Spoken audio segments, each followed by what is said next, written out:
The primary goal of runners at every level is to run a race in minimal time.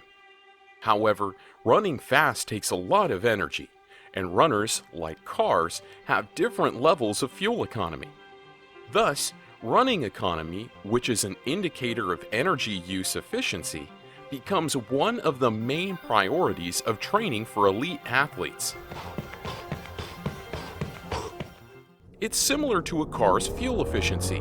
The more efficient you are, the less energy you're using at a particular speed. One of the most important factors when designing a good sports car is the power-to-weight ratio, since the heavier vehicle requires greater power and more fuel to increase acceleration and speed. Equally, getting stronger is essential to running economy, since weak runners spend energy quicker. Factors such as running technique, type of shoes, running surface, weather, and air resistance can also affect an individual's running economy and the final result. But, leaving aside the obvious things, we are going to explore the role of runners' behavior to performance and its value to running economy. Economic driving ability can save you hundreds of dollars in fuel each year, improve road safety, and prevent wear on your vehicle. Similarly, enhanced running economy will make you go farther and faster without building excessive fatigue, prevent injuries, and prolong your running career. Cars' fuel economy depends heavily on driver behavior, given that driving with rapid acceleration and sudden braking wastes significantly more gas. Every driver knows that the harder you accelerate, the more fuel you use, increasing instant fuel consumption up to 5 times or even more. When your speed dips and bursts, you use more fuel and spend more money than you need to. Tests have shown that varying your speed up and down between 55 and 60 miles per hour every 20 seconds can increase your fuel consumption by 20%.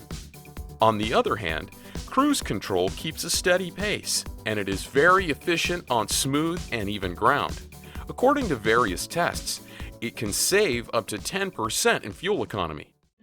The same thing is true for running. The human body is an incredibly complicated device that, in many ways, performs like a machine. A very steep acceleration from the start takes a lot more energy than a smooth and uniform one. Plus, the race feels very easy early on, so it brings extra excitement to rush the acceleration. A lot of runners believe they can bank time if they speed up in the first half of the race to ensure an advantage later on when things start falling apart. However, banking time, especially at 400 and 800 meters, almost always backfires since the human body has a limited amount of energy. While that may not sound like a big deal, excessively fast acceleration burns the most fuel for a given distance, so the fuel storage gets depleted way too quickly. As a result, the runner loses more time in the home straight than he gains in the first half of the race. He ends up dying down the stretch only to lose the race at the finish line. The physical and emotional exhaustion after such a race is like a knockout in boxing that inflicts massive psychological damage and the fear of running, which is very hard to overcome in the future. Even elite 100 and 200 meter sprinters underperform when they violate the rate of acceleration.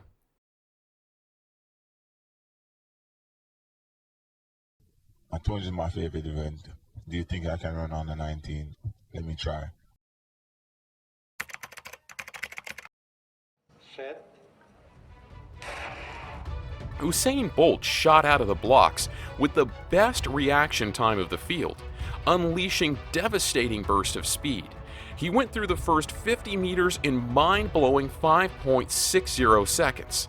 For comparison, the world indoor record in the 50-meter dash is still 5.56 seconds, dating back to 1996. Bolt continued to pour it on, crossing the 100-meter mark in 9.92 seconds, easily the fastest ever 100-meter time on the curve. 30 meters to the finish line, he was completely out of gas, arching his back and his knee lift getting lower and lower.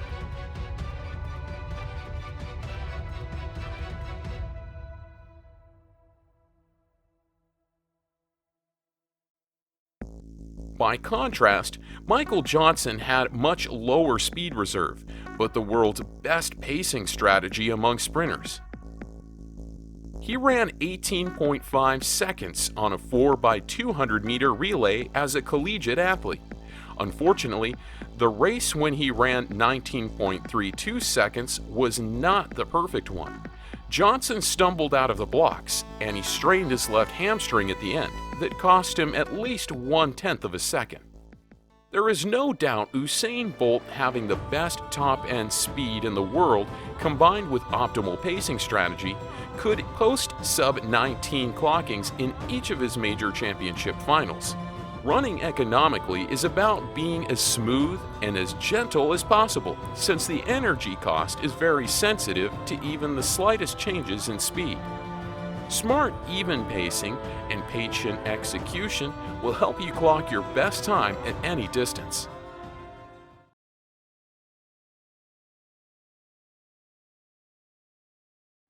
The Olympic champion and world record holder Eliud Kipchoge took down the barrier that many deemed impossible. He proved no one is limited when he became the first human in history to run a sub-2-hour marathon. This was not only the physical brilliance of a man who is undeniably the greatest marathon runner, but also a feat of technology. The marathon course in Vienna was picked after a worldwide search using software to find locations that have a favorable climate with appropriate humidity, air pressure, wind speed, elevation, and almost perfectly flat terrain. A team of respected running scientists concluded that the course is only 4.5 seconds slower than what would be expected from a completely straight, absolutely flat road. Every detail has been arranged to maximize Kipchoge's chances: the ideal course, thoroughly planned fueling strategy, high-tech shoes, and perfect weather conditions. Nevertheless, the biggest impact on his performance had the pacing strategy. The pacers relieve the psychological burden of keeping the pace steady, but keeping up is only half the work. The pacing requires maximum precision. However, even the world's best pacers can't maintain a perfectly steady pace, fluctuating each kilometer by 5 seconds faster or slower. A 5-second variance over a marathon distance can be the difference between a world record and finding yourself completely out of gas. Thus came the idea of a pace-setting car beaming green laser grid on the road, ensuring a near-perfect even pace of 2 minutes 50 seconds per kilometer. From that moment on, a marathon for an elite runner becomes like playing chess using the help of a powerful computer program. That's why the pacing strategy makes the achievement ineligible for official record consideration. Eliud Kipchoge ran at a consistent pace with most of his kilometer splits not wavering between 2 minutes 48 seconds to 2 minutes 52 seconds, at no point being behind the target pace. Such astronomical precision in the effort distribution across the course allowed him to save so much energy that he sped up in the last kilometer, taking the projected time down from 1 hour 50 minutes 50 seconds to 1 hour 50 minutes 40 seconds. Kipchoge provided proof that what seems impossible is in fact possible. Moreover, he clearly demonstrated the decisive value of even pacing, not only for distance running, but sprinting as well. It is a breakthrough in the track and field world which will serve as a bright example of mind over matter in sport.